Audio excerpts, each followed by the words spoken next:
నమస్కారం. సుప్రభాత గంటారావానికి స్వాగతం. ముందుగా ప్రధానాంశాలు.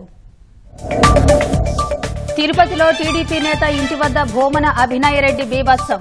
తమ కార్పొరేటర్లు ఉన్నారంటూ దాడికి యత్నం.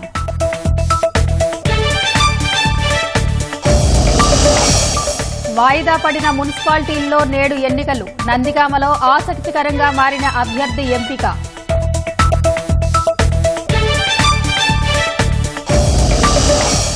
పథకాల అమలుకు నిరంతరం అభిప్రాయ సేకరణ జరగాలన్న సీఎం.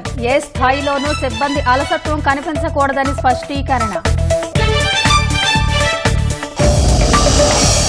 ప్రైవేటు పాఠశాలల గుర్తింపు గడువు 10 ఏళ్లకు పెంపు.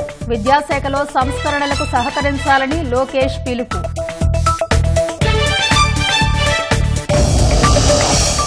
వైభవంగా రథ సప్తమి వేడుకలు. అరసవిల్లికి పోటెత్తిన భక్తులు.